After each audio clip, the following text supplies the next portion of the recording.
আজকে আমি বাইবেল পাঠ করব নতুন নিয়ম পিতর 1 অধ্যায় 13 পদ পবিত্র হও। এই জন্য তোমাদের মনকে জাগিয়ে তোলো ও নিজেদের দমনে রাখো। যীশুখ্রিস্ট যখন প্রকাশিত হবেন তখন তোমরা যে আশীর্বাদ পাবে সেই আশীর্বাদ পাওয়ার পূর্ণ আশা নিয়ে অপেক্ষা করো। ঈশ্বরের বাধ্য সন্তান হিসাবে তোমরা তোমাদের আগেকার মন্দ ইচ্ছা অনুসারে জীবন কাটিও না। তখন তো তোমরা ঈশ্বরকে চিনতে না।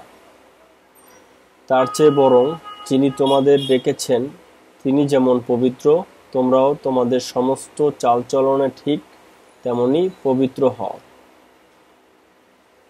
পবিত্র শাস্ত্রে ঈশ্বর বলেছেন, আমি পবিত্র বলে তোমাদেরও পবিত্র হতে হবে।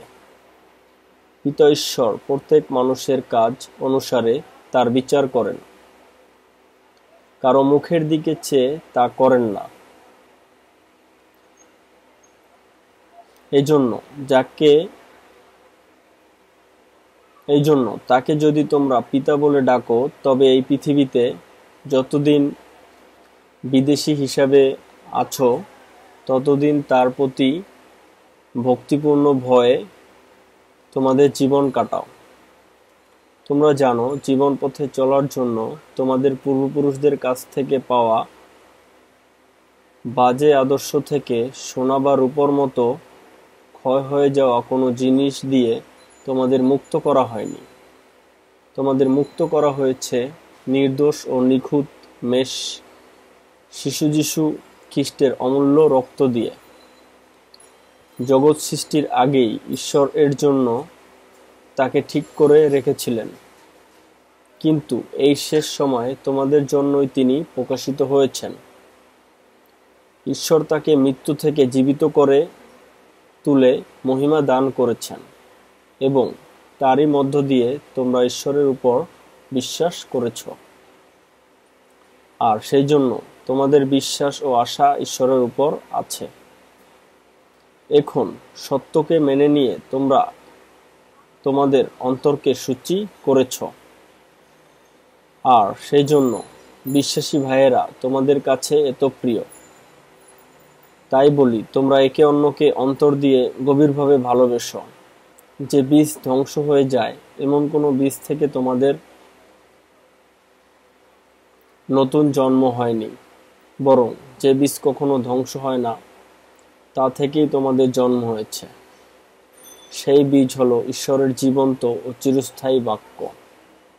পবিত্র শাস্ত্রে লেখা আছে, সব মানুষ ঘাসের মতো, আর ঘাসের ফুলেরই মতো। তাদের সব সৌন্দর্য ঘাস শুকিয়ে যায় আর ফুলও ঝরে যায়, কিন্তু প্রভুর বাক্য চিরকাল থাকে। আর এই বাক্য সেই সুখবর যা তোমাদের কাছে প্রচার করা হয়েছে।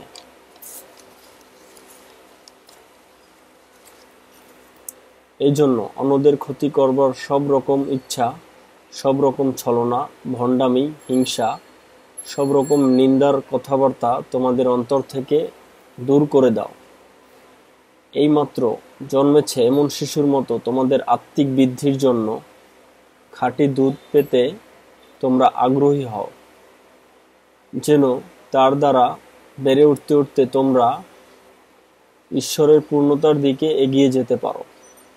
প্রভুর দয়ার স্বাদ তো তোমরা পেয়েছ। ধন্যবাদ। এরপর আমি আরেকটি অধ্যায় পরে আপনাদের শোনাবো। আজ এই পর্যন্তই। ধন্যবাদ।